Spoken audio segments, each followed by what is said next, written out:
Today, my guest you've seen across WWE, Impact Wrestling. You know him as Madman Fulton. Sir, how are you doing tonight? Oh, I'm having an excellent night. How are you? I can't complain. I just appreciate you taking the time out to do this with me tonight. Yeah, appreciate you having me on and reaching out, man. So, where did professional wrestling begin for you? What was it that made you want to get into this amazing sport? So I honestly don't remember any particular match that made me fall and like want to be a professional wrestler. Like for as far back as my memory goes, it's the only thing I've ever wanted to do.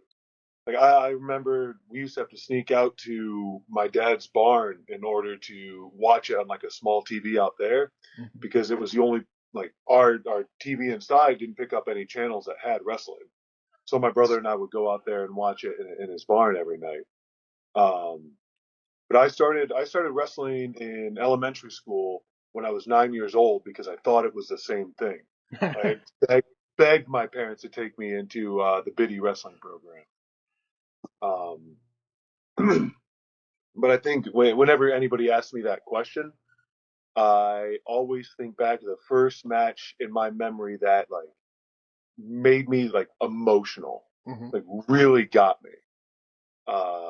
And it was back. Do you remember the match with Triple H and Shawn Michaels? I think it's like I can't think of it now. '01 or '02. Uh, and it was in Texas, and it ended with the super kick where Michaels falls backwards over Mhm. top of Triple H, and it's all four shoulders down, and they count it. And everybody's so excited that Shawn Michaels finally won the title, but it wasn't because he had his shoulders down. Mhm. I was so incredibly upset and so mad that like I went to school, like I think it was over winter break, so it was like weeks later, and I went to school and I was still bitching about it.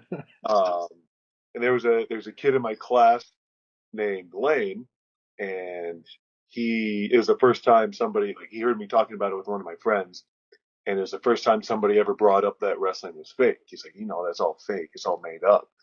And I got so mad at him telling me that it was all made up that I punched him and got my first Saturday school. So like Rightfully so. that's what I always think about when somebody says that. Like that's one of my goals, as a wrestler, is to make some kid so incredibly pissed off that they get suspended from their school. So what age were you that you started pursuing this full time, and where did you find professional wrestling at? So I stuck through with amateur wrestling through high school. I was a two-time state placer, which got me into college. And my sophomore year, I started all 4 years of college. Um, but my sophomore year, I went 16 and 16. Not a very good record. I didn't qualify for nationals that year. And in my mind, I kind of understood that, like, well, I guess, this is it. Like, if I'm not good at this, I might as well look into professional wrestling. And I started looking for schools around the area. I really wanted to go to Body Slam U in Lima with Al Snow, but like Mhm. I think it just shut down. And I found a school called the ASWA, started by Charlie Fulton, with the current trainer being the living nightmare Jimmy Lee.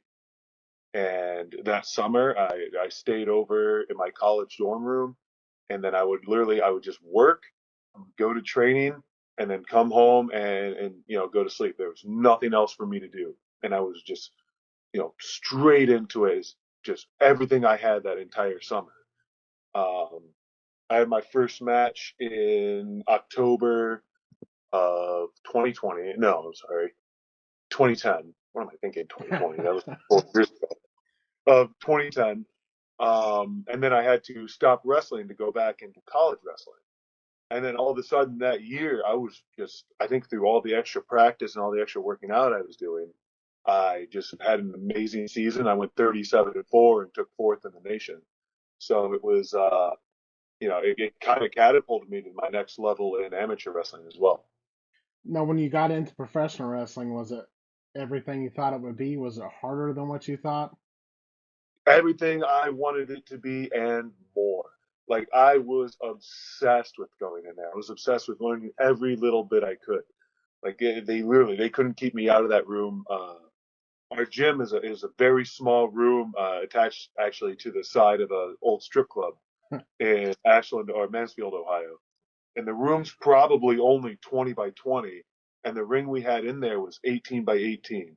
And like this ring was old. I mean, wooden cross beams both ways. Like, and I was so big, I was one of the biggest people that had trained there. And so every so often, me and another big guy, like, we would break through those wooden beams and have to take it all apart and like basically duct tape them back together and fix that ring every single time. But like, it was not enough to stop me. I had to be in there, had to be training. How long did you train before you started branching out? Um, so actually, one of the coolest parts of when I first started wrestling, um, I had a few, I had a few matches. I had that first match in October.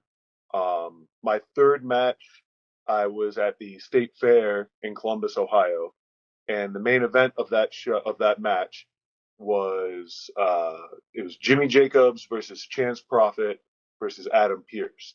And I remember asking Adam Pearce to watch our match, and then proceeded to just do terribly, just just awful. And we come back and he's looking at us, uh, and I always remember because he was like, didn't say a word about the match, nothing about how bad we did, nothing about our psychology, nothing. He looked at us and goes, you know, it's really cool that guys this young in the business have custom gear. That means a lot. It means a lot that you're putting into what you want to do. He found the only positive thing he could say. Said it. Um, but I got started with another company. It was kind of lower tier, not that great. Um, but it was one of the few places I could get into wrestle and just get experience in front of a crowd. And they rented a ring from Rosie, Mhm. Rosie and the Hurricane.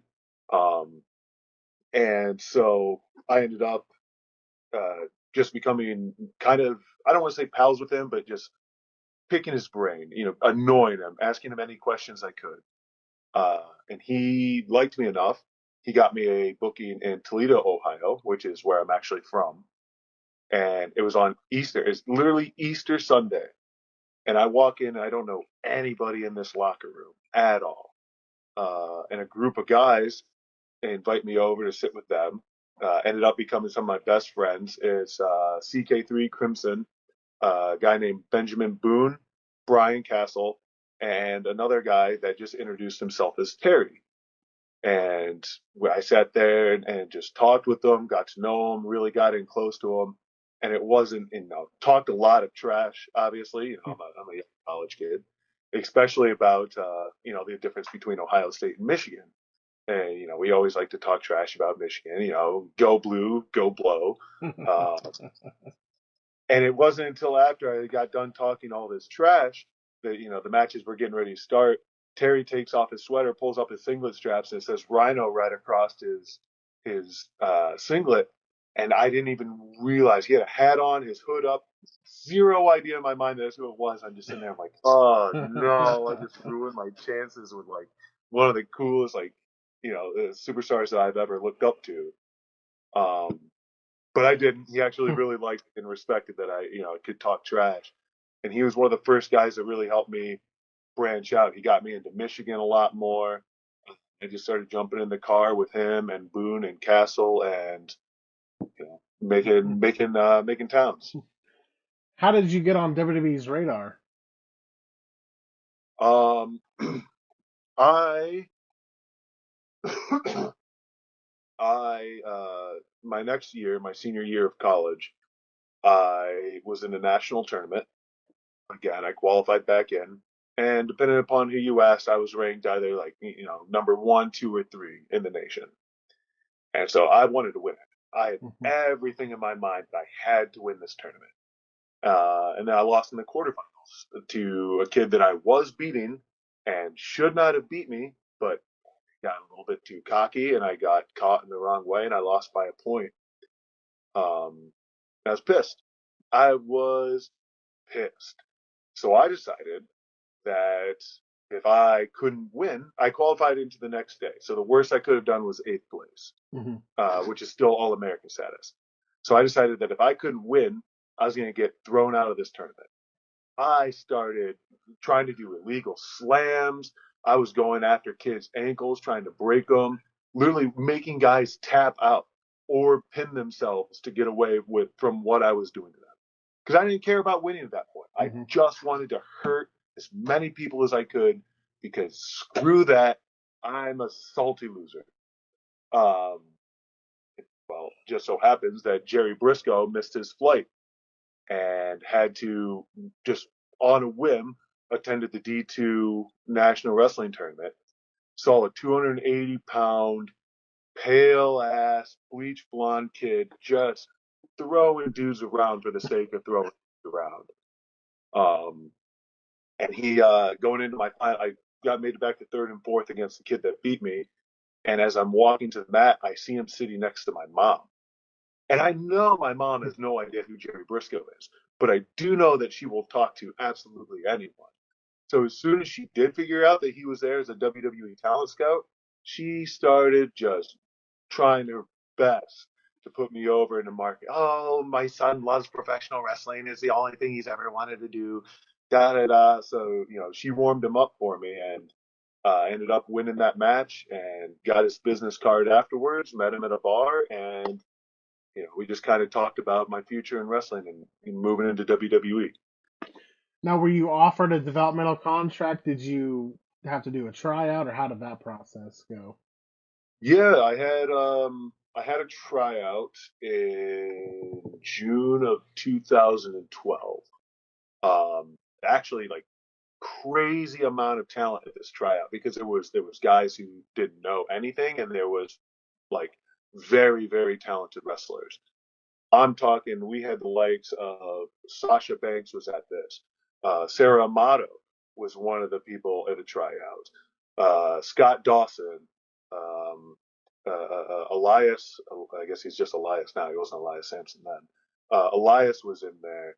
A guy named Dak Draper, who wrestles for NWA, he's been doing a lot of stuff, was there. Angelo Dawkins was in that tryout. Sami Zayn was in that tryout. Jimmy Jacobs was in that tryout. RJ City was in that tryout. So it was a crazy amount of talent. And here I was, just kind of this big, dumb kid. Jerry asked me to lose 20 pounds. So I came in at 260, pretty good shape for, however I've been working out. And he also told me that I wasn't there as a professional wrestler. So not to tell them that I had any experience. So while I was there, they would give all the new guys, tell them what to do, and I would immediately know how to do it the first time. I would figure it out immediately. I looked like a natural.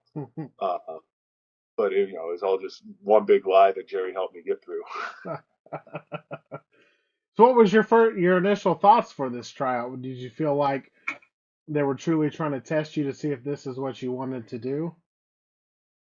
Oh yeah, the tryouts, especially the tryouts that I've seen later on, but that tryout, they'll put you through the paces. They'll really try to get you in there and decide, like, hey, am I really up to snuff here? Is this something I really want to go for? They'll blow you up with cardio, make you do a bunch of bumps that you're not ready for, and really test you and drive you. But I think a lot of it's just seeing how you handle that, seeing your coachability. Um, and for me, it was such a dream come true to even be in the same building as some of the people there, to cut a promo in front of Dusty Rhodes, uh, and to meet some of these guys I've looked up to my entire life. So I had every bit of confidence when I left that place that I was going to be signed. There was not a doubt in my mind. Was this Dale Mabry, or was the Performance Center already built? Yeah, Dale Mabry. I started out in Tampa. I was 6 months in when the PC in Orlando started. So, like, we ended up, like, I helped up set up, like, the original rings, and, like, we helped set up all the weight equipment in there. Like, it was the actual trainees at that time putting everything together. So how long after your tryout did you receive a developmental deal? I had my tryout in June. I moved to Tampa in September of that year. What was your initial thoughts of the WWE way and that you're only 6 months at FCW, correct? And then you went to the Performance Center. Was Hmm. there any difference? Because I know some of the training staff switched. Was the culture different once you got into that new building? The training staff switched, and it seemed like a much more regimented program. Mhm. And I'm not saying that Tampa wasn't, but NXT at the time was way, way, way different than NXT is now. Hmm. We would be driving a few hours to East Palatka, Florida, which if any of you know where that is, like, good on you, because I still don't know where it is. And I live in Florida. And I would watch guys like Bray Wyatt cut promos in front of 12 people in the crowd. Hmm. And if NXT had a show now with only 12 people, I don't even think they'd bother going. Hmm. But then, like, it was all we had, is all you could learn. So it was really cool to see it grow from something like that into what it is now, even what it was when I left. Hmm. Doing, did you have to? How different is the WWE way of stuff versus what you knew going into it? Was it a I hard change or I is it didn't just know natural? jack going into it. 2 years in, you still don't know what you're doing, you know. So I learned pretty much the WWE style right away. I kind of became, it's what they look for in athletes like me when they bring you in. Hmm. They want to train you their way. They want you to learn their system. And it's great. Like, the amount of information you can take in and the minds that you get to learn from is absolutely insane and great. Um, but I think that it wasn't until after I was let go Hmm. that I really truly learned what it was to be a pro wrestler, and how to get over and how to get myself out there. Was there any coaches you liked working with more than others?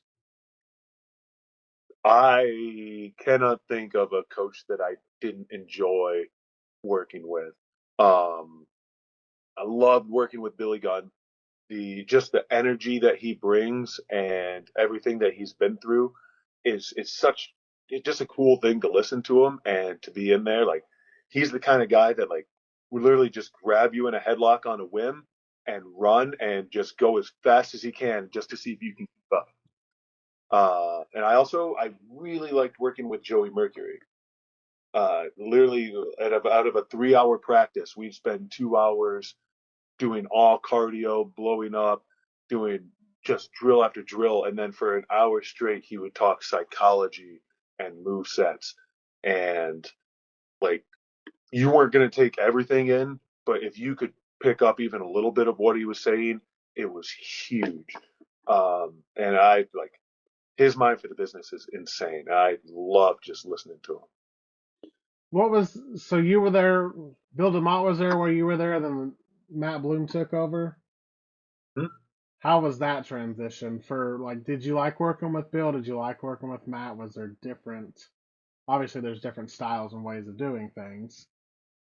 Uh, so this is where I don't know. There's a lot of opinions about Hmm. I'm not gonna sit here and pretend like I haven't heard things from other guys and how they feel about him or whatever. For me, as a college athlete, Bill seemed kind of like a college coach Hmm. in the way that he liked to push your buttons, get you to go places and do things. Um, and was he a dick? Yes, but for me, a lot of coaches that I've had were, and that's how I responded to it. I like that kind of teaching and coaching.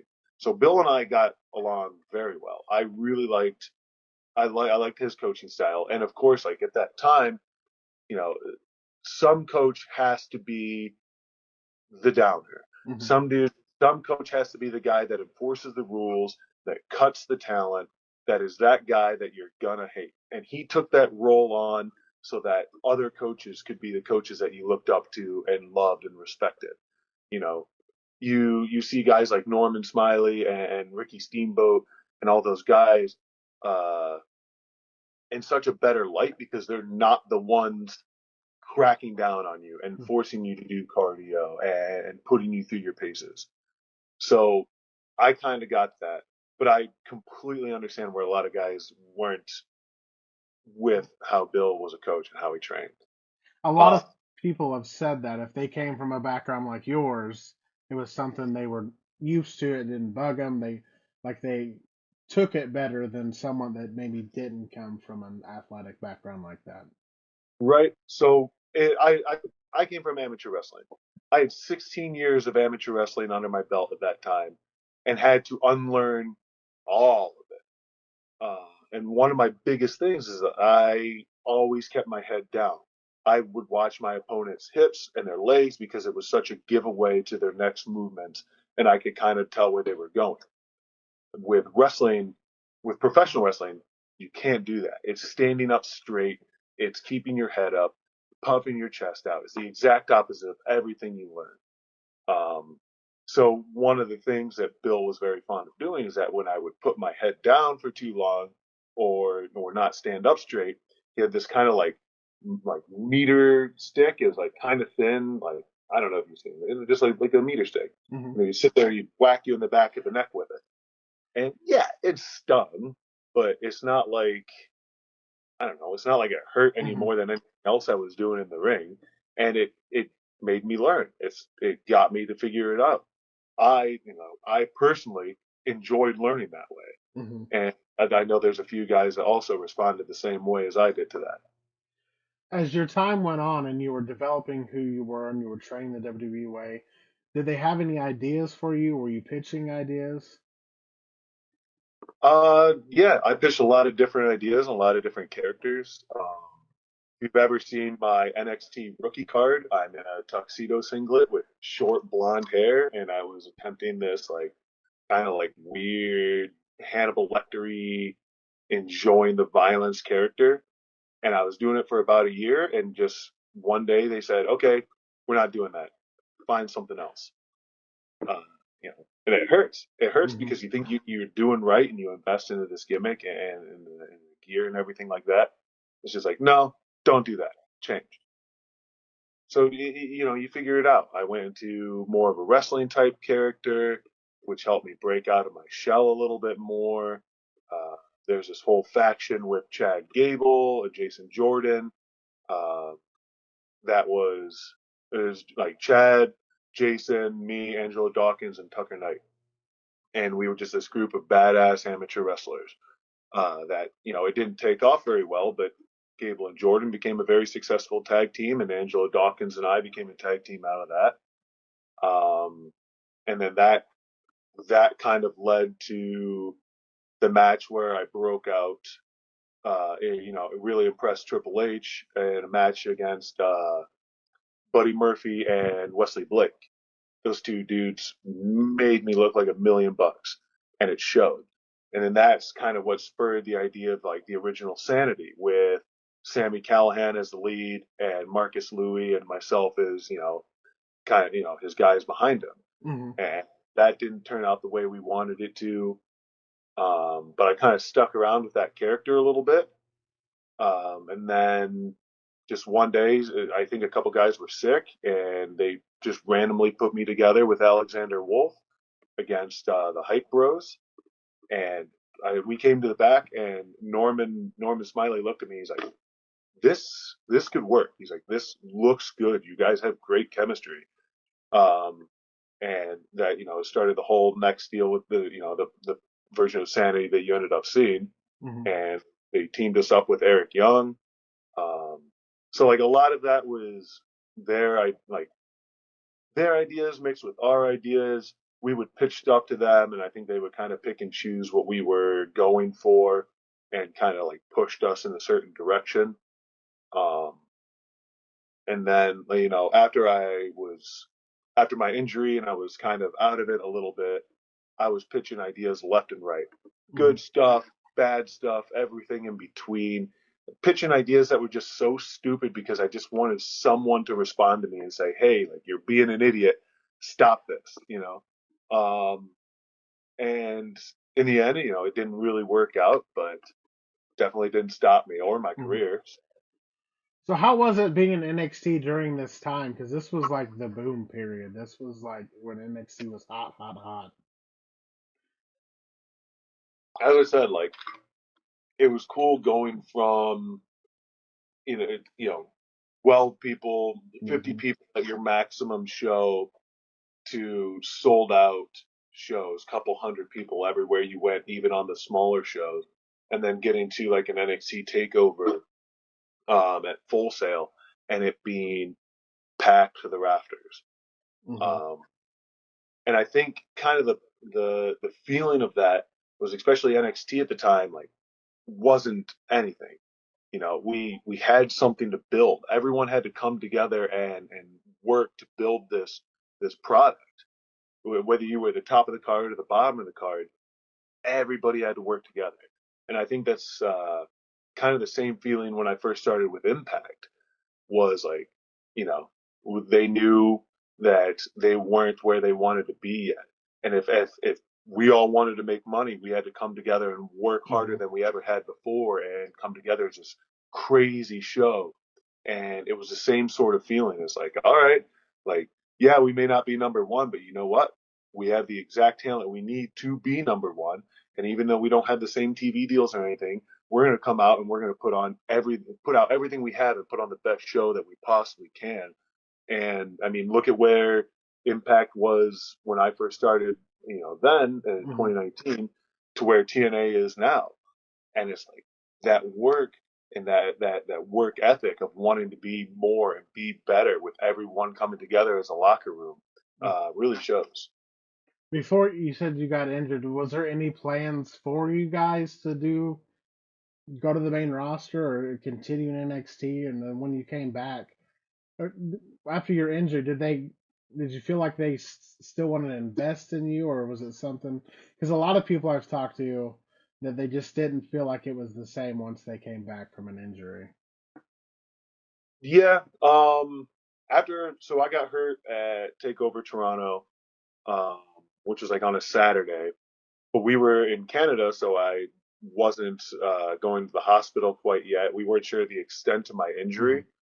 My tattoo covered up a lot of the bruising that was all on the inside of my arm and stuff. And I ended up going, we did SmackDown that next Tuesday out in Ottawa. Literally got in a car, traveled over there with everybody. Um, I had to kind of stay out of the ring because they didn't want to risk anything with my Hmm. arm, didn't know how well I was going to be. Um, and then I got back, whatever. I don't remember when we flew back, but I remember they called me that Sunday. I went to the hospital. They called me that Sunday, and they're like, "Yeah, your entire pec's torn off. Like, you only have a limited amount of time to get that reattached before it causes serious problems. So you fly out to Birmingham, Alabama tomorrow. Your surgery's on Tuesday." Literally a week from when I did SmackDown. And I'm like, "Do I get any say in this? Like, we have TV tapings coming up. Can I uh, can I stick around and do the tapings and then go get my surgery afterwards?" Like, no, you are going now. We're not going to let you mess up your pack and your future over this. Hmm. Um, and so when they replaced me, nobody had called me. Nobody told me any of the plans. Nobody said, "Hey, we're gonna kick you out of SaNiTY and replace you with Killian Dane." Until afterwards, Killian was the first person to call me and tell me what was up and come to me man to man and say all those things to me. Um, and then afterwards, like while I was recovering, nobody talked to me. I didn't get a meeting with a coach until January the next year because they all knew I was pissed, and I Hmm. was. Um, but at that point, by that point, when I was finally talking to them, it's like, what is being mad going to do for me? What is going to be upset with the system going to be doing? All I can do now is focus on coming back bigger and stronger, and better. And so that's when I started pitching storylines as much as I could. I was doing, seated stationary bike exercise because I couldn't do much with my arm, and the bouncing of running made it too hard. Um, I lost, I lost probably another 20 pounds, started getting in really good shape, just pitching all these character ideas. I came back 2 months early, had a meeting right away as soon as I was cleared. I think I was cleared by the doctors at WrestleMania um, that year in Orlando, and then um, I had a meeting that next week, and I was sat down. And they said we had every intention of firing you as soon as you were better, but the amount of work that you put in and the amount of effort you have, the amount of storylines you put in, we're going to give you 6 more months to find something, figure something out. And that, that's a shock. Mm-hmm.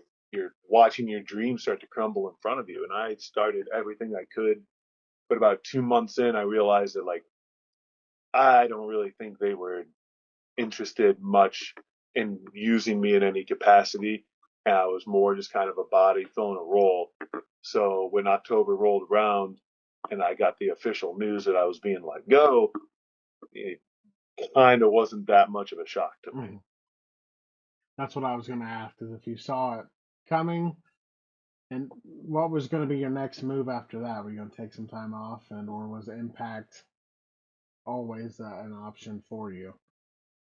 No. So I ended up when they did let me go, I I stayed in Orlando area for about a year. I had a job as a bouncer. I was figuring out indie stuff Mm-hmm. and just kind of working through a lot of my own mentality there. I just lost so much as far as wrestling went.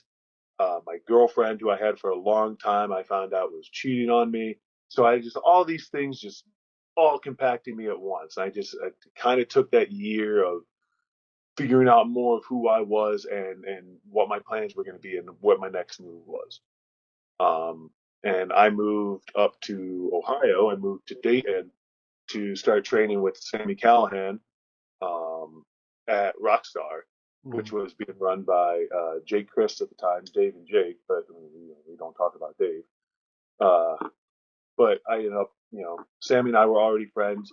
Jake Christ and I became very, very good friends. Not right away, but through time.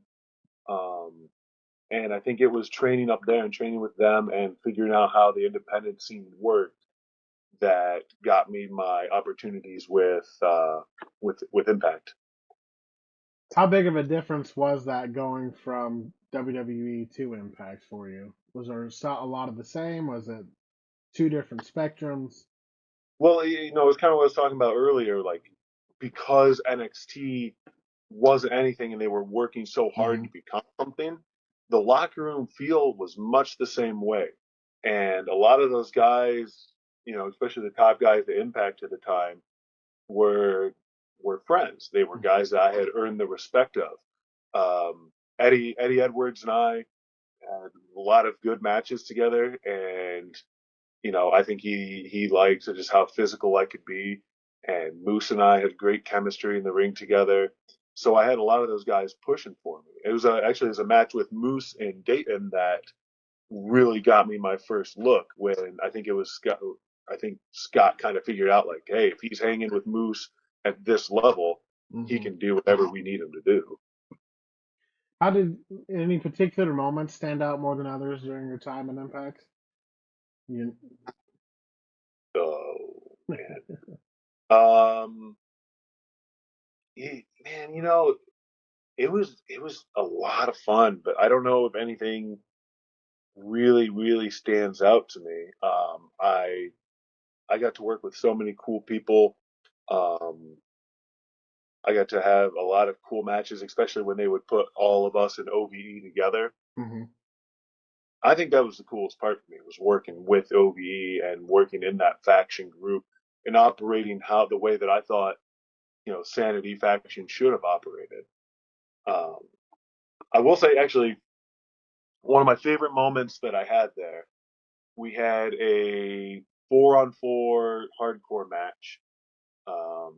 I forget where it was. I was still pretty new to the roster, and it was the four of us versus Rich Swann, Willie Mack, Tommy Dreamer, and Falaba. And we had set up. We talked a little bit about the match and everything. Um, there's a point where Rich Swann was climbing the ladder, and I stop him and hold him in place for Jake Crist to hit a super Crist cutter off of it. And then Falaba was going to take out Jake. I was going to jump from the ladder to Falaba. He was going to catch me and reverse into a Samoan slam and or Samoan drop. And so we kind of talked about it. And when he saw me on that ladder, just I don't know if we're breaking in rules here, but when he saw me on the ladder when we were kind of talking through it, he didn't like how high I was and wasn't comfortable with it. Asked me to, come down a few times. But when we were live, everything had happened and I was sitting on top of the ladder and just in my mind, I go, what the heck is he going to do if I don't come down? What's he not going to catch me in the Samoan drop? Am I going to just crush him? Like, I don't know. Let's see. And I jumped from pretty much the top of that ladder. I remember I was sitting up there, looked at me, and his eyes were just screaming, what the fuck is wrong with you?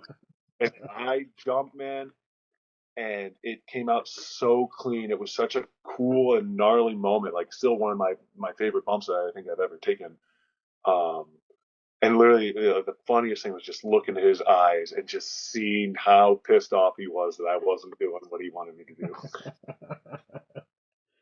Have you had any conversations with anyone at WWE since your release?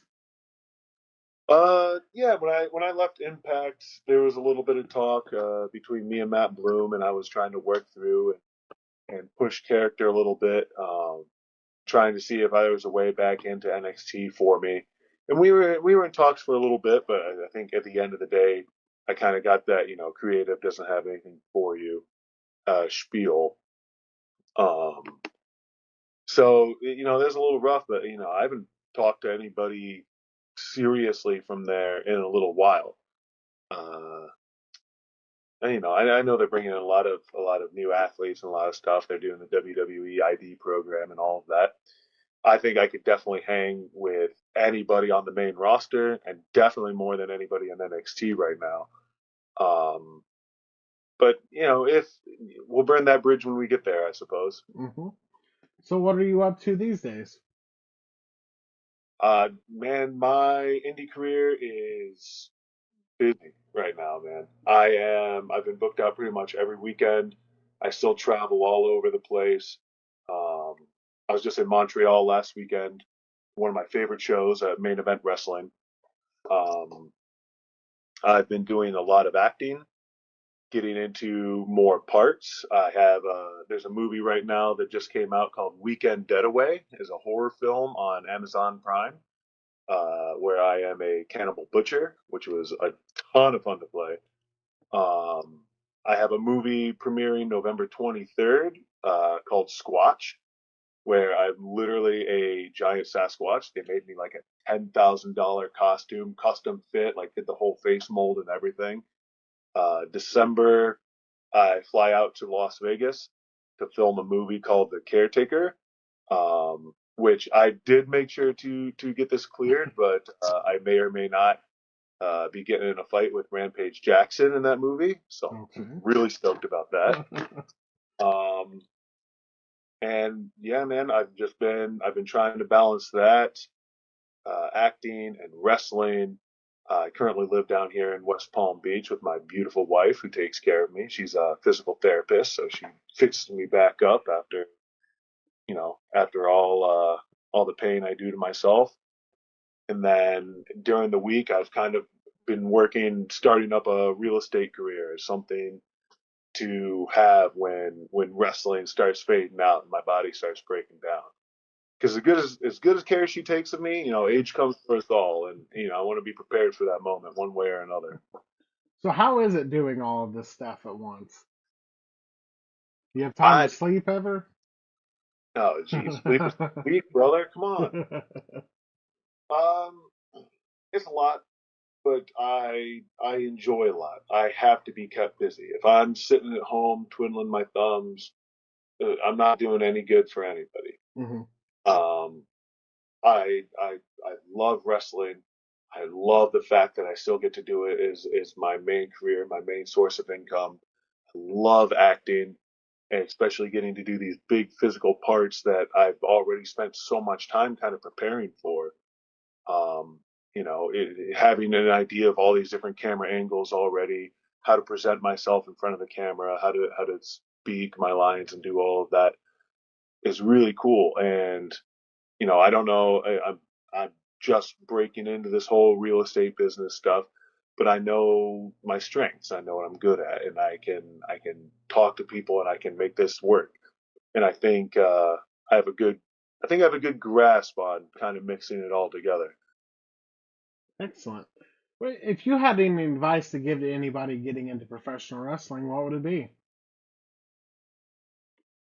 Man. I think one of the biggest things for me to learn, especially as an athlete coming into professional wrestling, like there's plenty of people will tell you anything, but as an athlete coming into professional wrestling, it's a hard thing to learn that you don't always like in amateur wrestling. If you're the best, if you're better than another guy, you're better than another guy. If we're both on the same team and I'm better than you, I'm taking that starting spot no matter what. And to figure that out about wrestling, that's not always the case. You have guys that are good on the mic but are trash in the ring. But you know what? If they're bringing in fans and they're entertaining the crowd, who cares, Hmm. right? You kind of got to learn to find your place and be happy with it. Um, and just keep busting your ass and working hard and understanding that sometimes all that hard work isn't going to pay off for you. But if you keep chipping away at it, like something's going to give, something's going to break. And I think that's the biggest thing I can say is like, don't stop. Just don't stop. Figure out what works for you. Figure out how to make yourself a commodity, how to sell your tickets, and just keep going for it. Because this world will beat you down. Hmm. You can't let it keep you down. Where can people reach out to you at? Man, I have a Facebook page under Madman Fulton. My Instagram and my Twitter are at Fulton World. You can check out my prowrestlingtees.com/Madman Fulton shirt site. Um, yeah, I'm pretty open, responsive with fans. I love interacting with fans. I have shows coming up. Let's see here. What is this Friday? The 22nd? Hmm. 22nd, I will be in Buffalo, New York. 23rd, I will be in Rome, New York. Um, the 30th, I will be at ALW in Cocoa Beach, Florida. December 7th is Revolver out in Iowa. December 15th, Boca Raton Championship Wrestling back here in Florida. December 21st, we're in Indianapolis for the first time with Revolver. So there's definitely, if you're keeping an eye out, I'll be out there. I'm very close to Indy, so I'll have to come check that show out. It's Revolver's first time in Indie, man. It's gonna be a hell of a show. I really like what Revolver brings to the table. It's such a good mixture of the hardcore violence, the technical wrestling, the funny comedy stuff. I think it's such a good blend, and it captures that better than any other company going right now. Hmm. Well, I just want to say thank you for taking the time out tonight. Thank you for what you've done for professional wrestling and what you continue to do, sir. I'm glad that your time in WWE didn't define you, and you've been a success ever since. And that's a very good thing to see because a lot of people they can't handle the life after. But it seems like you haven't slowed down, and you've been more successful as you keep going. It is a tough pill to swallow, watching especially one of your dreams fall apart in front of you. Hmm. Uh, and I get a lot of comments from people telling me, WWE dropped the ball with you. In my mind, no, they didn't. The guy that they fired deserved to be fired. The guy that they let go wasn't ready for everything that was coming at him. But the man that I am now is more than enough for anything that they could put me through, anything that TNA could put me through, anything that AEW could put me through. I, you know, I don't really care what the PWI 500 says. I know I can hang with absolutely each and any one of those motherfuckers. Train for saying that. Each and any one of those guys.